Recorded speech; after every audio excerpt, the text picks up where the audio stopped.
achieving inclusive prosperity, job creation, and sustainable economic transformation, with interventions directly impacting households at the base of the economic pyramid. The 5 core pillars are agriculture transformation, 2, micro, small, and medium enterprises economy, 3, digital highway and creative economy, 4, healthcare, and finally housing and settlement represent integrated pathways through which the government seeks to drive economic growth, expand opportunities, and enhance social welfare across the country. Some of the key achievements under BETA for the last 3 years are as follows. 1 is the agriculture transformation for inclusive green growth. Mr. Chairman, agriculture remains a core pillar of the bottom-up economic transformation agenda and a key driver of sustainable and inclusive growth. The sector supports more than 2/3 of Kenyan households and possesses one of the highest employment multiplier effects, particularly for economically marginalized groups. Mr. Chairman, some of the key achievements under this pillar include implementation of the fertilizer subsidy program, reaching 3.15 million farmers and reducing fertilizer prices by 62% from 6,500 to now 2,500 per bag. Number 2 is supported technology transfer and crop diversification through provision of over 3.5 million assorted seedlings. Number 3 is rehabilitation of 6 fish landing sites, namely Kibuyuni, Vanga, Gazi, Molukoba, Kichwa, Chakati, and Ngomeni to act as fast avenues for processing and value addition. Number 4, supported over 83,000 common interest group members with grants amounting to 3.37 billion to diversify livelihoods and reduce pressure on fisheries resources. Number 5, settlement of 33,583 households, including squatters and landless individuals. Number 6 is accelerated digitization of land records through Ardhi Sasa, resulting in issuance of over 1 million title deeds and the digitization of 3 million land parcels. Number 7, scaled up artificial insemination services, reaching over 1 million livestock, and disbursement of 9 billion to coffee farmers and now close to 5 billion for sugar reforms. In terms of the second pillar, which is the micro, small, and medium enterprises economy, Mr. Chairman, I wish to state as follows, that this remains the backbone of Kenya's economy, accounting for 98% of all businesses, providing 84% of total employment, which is approximately 14.9 million jobs, and contributing 40% of GDP. Mr. Chairman, some of the key achievements under this pillar include the following. 1, constructed 21 county aggregation and industrial parks, the KIPES. Number 2, trained over 13,000 students and SMEs in industrial and entrepreneurial skills. Number 3, the investment promotions and sector catalyzed job creation with 62,304 jobs created. Number 4, provided affordable credit by disbursing 72 billion through the Financial Inclusion Fund, which is called Hustler Fund, and 4.86 billion in industrial credit via Kenya Industrial Estates, which supported creation of over 290,000 jobs. Number 5, trained 56,350 youths in life skills and disbursed loans to 28,000 youth engaged in various business sectors. Number 6, 3,537 youth were facilitated to secure employment approach. Number 8, 7,393 upcoming musicians were given income-generating performance opportunities, and 815 youth trained in music and dance. On healthcare, the focus of the government is to achieve universal health coverage through integrated primary health networks, expansion of community health services, and deployment of sufficient medical personnel. Further, the objective of the government is to provide sustainable financing mechanisms, digital health platforms, improve medicine supply chains, and and patient safety initiatives are central to ensuring equitable access to quality healthcare services. Mr. Chairman, over the past 3 years, the government has implemented strategic interventions to strengthen primary healthcare, expand health infrastructure, improve service delivery, and ensure sustainable financing. Some of the key achievements in this sector include the following. 1. Enrollment of over 27 million Kenyans in the Social Health Authority by 2025, representing more than 200% growth from fewer than 9 million under NHIF, with over 21 million entirely new members. Government enhanced allocation to 19.1 billion and 4 billion for Primary Healthcare Fund and Emergency Chronic Critical Illnesses Fund, respectively, in the financial year 25-26, and we have provided similar allocations to 26-27. The government has also deployed 107,831 community health promoters supporting 8.8 million households and established 228 primary care networks. Number 4, government has sponsored enrollment of approximately 2.49 million vulnerable households under SHA. And finally, Ministry of Health has established 228 primary healthcare networks across all 47 counties out of a target of 315 networks, among other achievements. Under housing and settlement, Mr. Chairman, the Affordable Housing Program is a central pillar of the bottom-up economic transformation agenda aimed at expanding access to decent and affordable housing for low and middle-income households, reducing the national housing deficit, and stimulating broad-based economic growth through construction-led employment and industrial development. Mr. Chairman, between 2022 and 2025, progress has been realized in the provision of affordable houses under the Affordable Housing Program.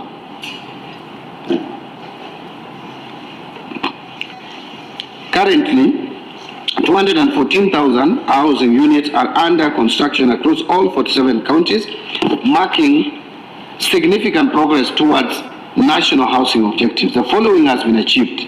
Number 1, completed units include 605 units in Bondeni, 1,008 units in Mukuru, 110 units in Homa Bay, and 390 institutional units across various counties.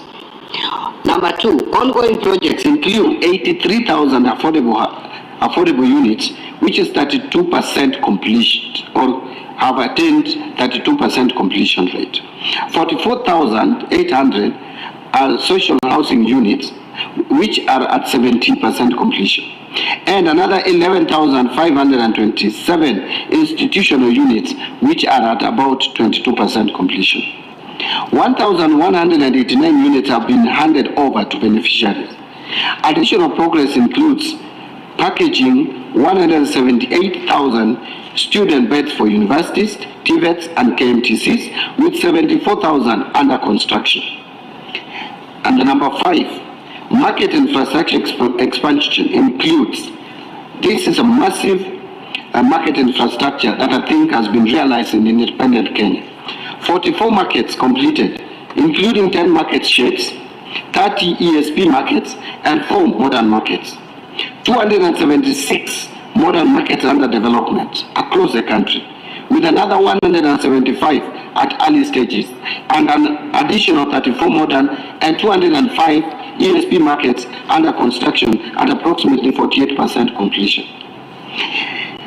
Turning to digital superhighway and creative economy, Mr. Chairman, digital transformation is central to Kenya's strategy for competitiveness in the 4th industrial revolution. The government views digital connectivity and literacy as core national infrastructure equivalent to roads, water, and electricity, essential for access to education, healthcare, finance, markets, public services, and emerging digital opportunities. Mr. Chairman, significant progress has already been made in strengthening digital infrastructure nationwide. From 2022 to 2025, the following progress has been made. Digital transformation accelerated with 24,000 kilometers of fiber optic cable added. The State Department for ICT and Digital Economy has expanded total infrastructure to 80,633 kilometers. This comprises of 30,454 kilometers of public sector fiber, up from 22,486 kilometers in 2022, and 50,179 kilometers of private sector fiber, reflecting substantial investment in nationwide broadband capacity. Under the National Optic Fiber Backbone, 7,152 kilometers of fiber have been installed, connecting 82 hostels and 1,114 public institutions to higher-speed internet. To support widespread access and digital inclusion, the government established 404 digital hubs and distributed 21,372 devices to enhance digital access and expand training opportunities. In addition, 1,578 GI Connect public Wi-Fi hotspots have been rolled out in markets, town centers, bus stages, and public facilities, growing from 0 hotspots in 2022 to nearly 1,500 hotspots by 2025. Furthermore, 1.556 million youths were trained, and 182,000 of them linked to online work through the Ajira digital program, advancing digital inclusion and employment. And finally, to modernize public service delivery, over 17,668 services were onboarded onto the e-citizen platform from just 350 agencies. From over 350 agencies.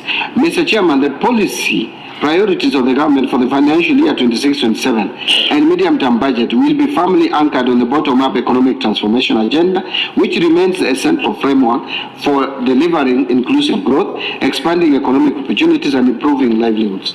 The government will continue to implement targeted policy, institutional, and structural reforms aimed at unlocking productivity across key value chains, reducing inequalities, and accelerating the transition to a more resilient, competitive, and self-sustaining economy. Mr. Chairman, in the financial year 26-27, the National Treasury has allocated well over 379 billion for better priorities, as summarized in the table below. The details of the priority, table number 4, the detailed priority areas under the respective classes are indicated in Annexure 1A to 1E of this briefing, and then you can see in the table. Question number 4 was for me to provide detailed list of development projects for the financial year 26-27, including their geographical location, that is county and sub-county. Mr. Chairman, the National Treasury is committed to ensuring equitable distribution of public resources in accordance with Article 201 of the Constitution. In this regard, we have undertaken the following in the financial year 26-27. 1. Equitable share allocation to county governments. The government remains committed to devolution and fiscal decentralization for equitable development of the country by allocating resources to ensure service delivery and development within all the 47 counties. Number 2, Equalization Fund. Allocated resources to the Equalization Fund for the construction of infrastructure such as roads, schools, hostels, pipe water systems, sewerage system, and electricity in marginalized areas based on a criterion outlined in Articles 260 and 216 of the Constitution. Number 3, National Government Constituency Development Fund. The government has allocated resources to NGCDF to ensure implementation of projects across all the 290 constituencies. And finally, National Government Affirmative Action Fund. The government has also allocated resources to address the plight of vulnerable groups through enhanced access to financial facilities for socio-economic empowerment.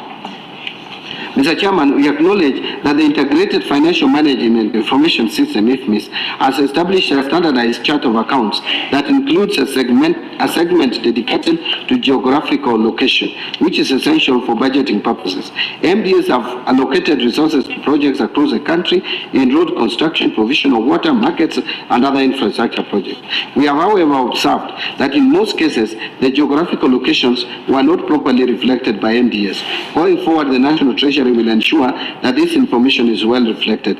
As requested, we have Annex number 2 of this brief provides a financial year 26-27 list of funded projects. A soft copy has also been shared.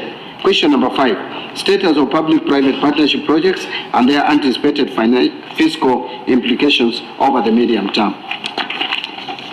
Mr. Chairman, we have provided the status of the public-private partnerships projects and their anticipated fiscal implications over the medium term as indicated in Annex number 3 of this brief. Number 6, measures being undertaken to enhance domestic revenue mobilization, widen the tax base and reduce reliance on borrowing. Mr. Chairman, again, the government will continue to implement reforms on both the revenue and expenditure side. Revenue mobilization will be strengthened through enhanced tax administration and targeted policy measures. Revenue reforms in financial year 26-27 will involve the following. 1, continuous implementation of the national tax policy and medium-term revenue strategy that targets to raise tax revenue to above 20% of GDP. The reforms in the two policy documents will progressively strengthen tax revenue mobilization. Strengthen tax administration. The government in the current financial year supplementary estimate number 1 provided an additional budget to Kenya Revenue Authority to support digital transformation initiatives. This includes system upgrades, data integration, and deployment of real-time compliance tools aimed at improving efficiency, broadening the tax base, and sealing revenue leakages. And further, we will continue with the reforms on enhancing non-tax revenues collections by ministries, departments, and agencies to improve service-based revenue performance. Question number 7, measures being undertaken to address youth unemployment, job creation, and support for macro, small, and medium-term enterprises under the financial year 26-27 budget. Mr. Chairman, the objective of the government is to address youth unemployment by creating jobs across all the sectors of the economy, including providing affordable credit to support micro, small, and medium enterprises. Mr. Chairman and honorable members, to support implementation of the intervention to address unemployment and support affordable credit for MSMEs, the government has allocated resources to various ministries, departments, and agencies for the following. 1, youth support. Mr. Chairman, the national government has allocated over 22.6 billion on account of youth support programs under the various MDS as indicated in table below. So under State Department for Youth Affairs and the Creative Economy, 3.9 billion. A lot of it is going to National Youth Opportunity Towards Advancement, that is NYOTA, 1.7 billion. Then also Youth Employment Support Program, 2 billion. Now the second one is State Department for Micro, Small, and Medium Enterprises Development, a total of 1.195 billion, 3.195 billion, and the National Youth Operations Towards Advancement, NYOTA, is taking 1.6 billion. And then the other one is State Department for Investment Promotion, here is 1.6 billion. State Department for Labor and Skills Development, 1.4 billion. And State Department for Public Service and Human Capital is 12.5 billion, largely National Youth Service. Some of the targeted interventions are as follows.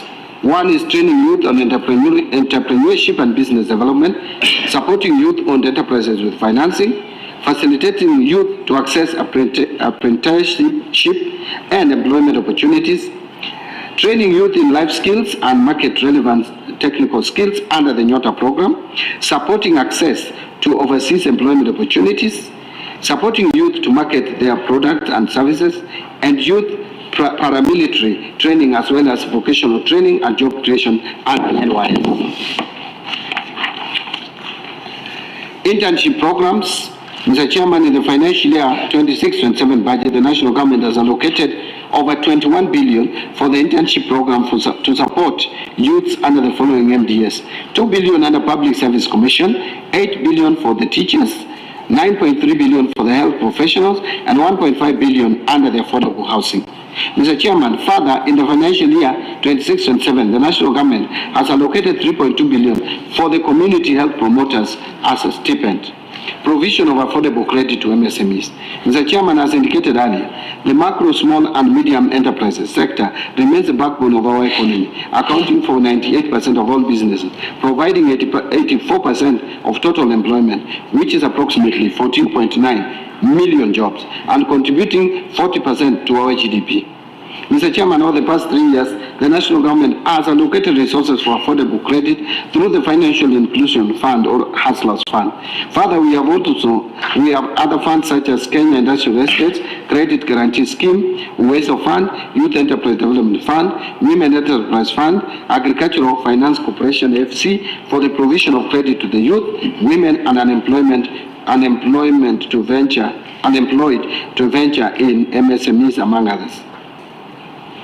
Mr. Chairman, in the financial year 26-27 budget, the national government has allocated over 8.8 billion for the provision of credit to youths, women, MSMEs, among others. Some of the key allocations are 1 billion for MSMEs agricultural credit, 1.1 for Rural Kenya Financial Inclusion Facility, 5.4 billion for the supporting access to finance and enterprise recovery, 300 million for Youth Enterprise Fund, 100 million for WESO funds, 401 million for Women Enterprise Fund, and 487 million for Kenya Industrial Estates.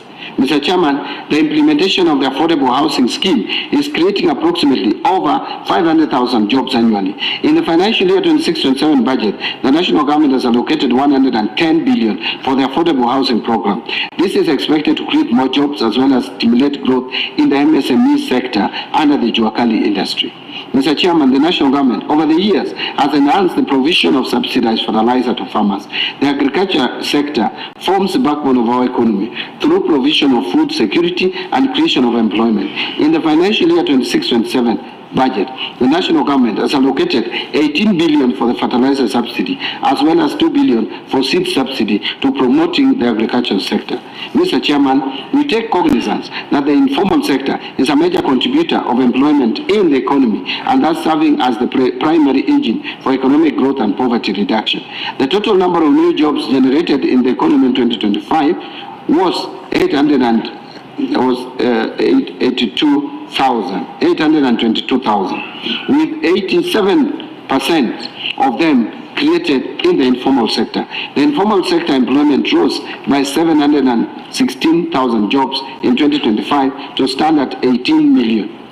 In this regard, the national government will continue implementing and creating policies that promote an enabling environment to private sector investors and job opportunities in the country. Question number 8, progress on the ongoing PFM reforms and their expected fiscal impacts. Mr. Chairman, the ongoing public financial management reforms are already shaping the execution of the financial year 25-26 budget. The reforms have significantly improved budget credibility, fiscal discipline, expenditure efficiency, and debt sustainability. Some of the positive impacts of the PFM reforms includes expenditure control, automation of e-procurement, payroll, pensions, and HR systems, along with the digitized public investment management, has enhanced efficiency, reduced leakages, and improved prioritization of development projects. Number 2, PPPs and SOE reforms. Strategic restructuring, privatization, and scaled-up PPPs have reduced reliance on the exchequer and enhanced fiscal space. And a risk to the outlook, Mr. Chairman, as mentioned earlier, the financial year 2026-27 budget has been prepared against a rapidly evolving global environment following the ongoing war in the Middle East, which has heightened geopolitical tensions and could pose additional risks to global growth through potential disruptions to energy markets, trade, and financial stability. Equally, there are domestic risks that could affect revenue performance, scale up expenditure pressures, and worsen public debt sustainability. The government will continue to monitor developments in the Middle East and materialization of any risks and make appropriate response measures to cushion the economy. In conclusion, Mr. Chairman and members, I thank you once again for giving us this opportunity to engage with you. We remain available to support the committee when called upon during this approval process. Thank you very much, Mr. Chairman and honorable members. Thank you very much, CS, for that comprehensive response to the questions that we raised with you. Members, I want to give you the floor so that you can yes, I'll give you the opportunity. I want to give you an opportunity. I want members to restrict your questions to the presentation which has been done by the minister. you may have extracurricular issues, but that may be accepted. But for the first phase of questions, let us focus on the presentation. Yes, the Honorable Ruth Busia.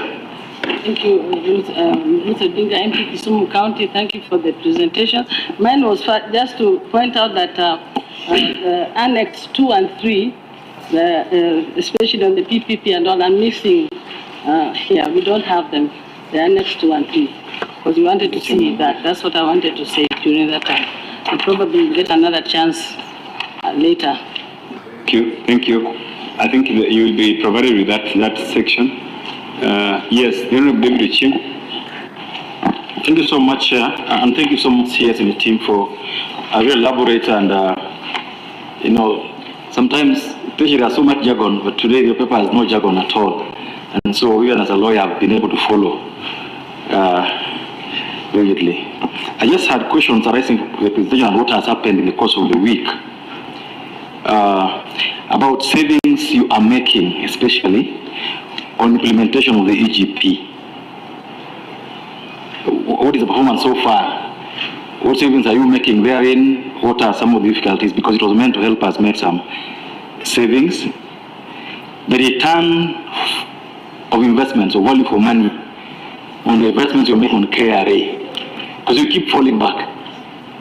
You calling back almost every single year on an issue you've said yourself. And Chair, finally, yesterday we had the OAG coming before us as an issue about you do very well allocations, Chair, and in fact provisions were made for ministries, and it's very good. But the performance of the money you're allocating, not financial audits, but value for money audits. I would like, this is regard to implementation of the budget, Chair. The performance audits that are being churned out by the Auditor General, how are you ensuring that your ministries, the ministries you're supporting, are ensuring that this is adhered to and that you're getting value for money as a country? And finally, on counties, CS, is there something you can do as a ministry to discipline, follow up, and know how much the counties are collecting on own source revenue? Because it's an area that is so gray, we as a committee don't know how to deal with it, but we believe that as a ministry you are equipped well to deal with it. Thank you so much. Thank you. Thank you. The Manawaziri, just related to the matter of Auditor General, when they appeared before us, they are asking that their funding formula be changed, or will be amended in law, because they are saying they cannot be fighting for resources with the agencies and institutions that they are auditing. That when they go for sector hearings, sometimes they are emasculated. And so they are requesting that we come up with a bill that would possibly give them, outright allocation in the law. I don't know what you want to say about that. Yes, next question, Dr. Makalimu. Yeah, thank you, Mr. Chairman. Mr. Chairman, I also want to join our chain in appreciating the presentation. Mr. Chairman, you are aware we have been meeting departments in the course of this week, and will you allow me in a very summarized way, I just want to raise a number of issues which have come up. The first one, in your presentation, you are saying contingency fund this year, you are allocating 2 billion. In the past, we have been allocating 5 billion. And bearing in mind what you have said about the likely external shocks in the coming year, so would it not have been wise to allocate more resources under contingency so that it can take care of those emergencies? The second point was the issue of there are a lot of uncompleted projects all over the country. And when you look at the allocations in the budget, they are spread all over. You are allocating resources which will not be able to complete them. So despite the allocations you're giving them, they will still remain allocated based on the projected budget. And we're wondering, is that really wise in terms of planning and the project implementation? Would it not be wise to pick a few which we allocate and complete them, they start being used, and then we can move to the next level? The other issue, a lot of pending bills across all the sectors. The result of these pending bills is a result of poor exchequer release or inadequate exchequer release. So I don't know We have this budget which we are going to be passing very soon. But in terms of exchequer releases, it seems to be leading a lot to pending bills. I would want to hear from you what strategies are in place to ensure that whatever projects are approved will be completed. The last item, we approved the BPS as Parliament. And when you have looked at the budget, there is a lot of deviation from the BPS figures, actually cutting across all the sectors.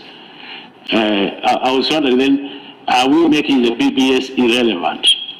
Is there a need to continue approving it the way things are as of today, because it seems not to be adhering to it? And the law is very clear. If you deviate from the BPS, then obviously there's need for explanation why we are deviating. So that's another area, possibly, Mr. Chairman, if you allow, the CS should be commenting on. Then basically the issue of audit reports. A lot of recommendations have been made, have been approved by Parliament, but we don't seem to factor these recommendations when it comes to budgeting. That the General would say, this accounting officer would have misapplied resources, this ministry has not used resources. So from where you sit is CS, and I'm happy that used to be the chair park, because you know these things. So what do we need to do to implement some of these recommendations? Thank you, Mr. Chairman. The CS, just to give more impetus to the questions raised by Dr. Makali Mulu, on his question number 1, on the need to complete ongoing projects and allocate sufficient resources for them to be completed. The Departmental Committee on Trade appeared before us, and they are recommending that in this financial year, we do not allocate resources to KIPES, because they are saying that there are some KIPES that have been completed, but they have not been operationalized. What is your view, that we do not start new KIPES, but we ensure that the ones completed are operationalized with the resources that were factored in the BPS for the same? I think you will respond on that question alongside the one that has been asked by Dr. Makalimu. Yes, Dr. Chikati. Thank you, Chair, for the good presentation. Asante sana. Now, there's been a lot of negative discussion on SHA. On page 12, number 30, you talk about enrollment of 24 million Kenyans into SHA. You could have also talked about the number that is benefiting from SHA, because so that we can use it even to really tackle the negative issues coming around it. Because enrollment is not an issue, usage is an issue. Okay, so that is my observation. Number 2, there are some people who want to take advantage of the negative fuel situation when we really know the source of the problem surrounding the fuel situation in Kenya. What I have seen is you wait until this negative talk strikes is when you respond. 50% of Kenyans don't know that there is war somewhere else, which is causing this. And these people are taking advantage of that. What can you do so that you create awareness to the Kenyans that sincerely there is war in the Middle East, and it is very harmful when it comes to our economy, and we prepare for tough times, and so that they can be able to understand. Where I come from in Tongaren is purely rural. There is no town in Tongaren. I'll give you an example. The biggest hotel in Tongaren has mandazi of 10 bob, but you can also negotiate to 5 bob. You can see that the level of understanding of those people. Yes, and so, despite the fact that we have Jesus. And so, you really need to create awareness for the Kenyans to understand that there is a situation, so that you don't give room to anybody to take advantage of that situation. Thank you. Let me just also enrich that question by the Honorable Dr. Chikati on SHA. Waziri, the Departmental Committee on Health, have told us that if we enhance primary health care allocation from 18 billion to 28 billion, then we will be able to address the challenges that are being raised by Dr. Chikati here, especially on the number of Kenyans who have enrolled that has gone up from 9 million to about 28 million. That little enhancement would have a complete impact on the challenges that SHA is facing. I would think that you want to respond to us on that. The Honorable Naisula.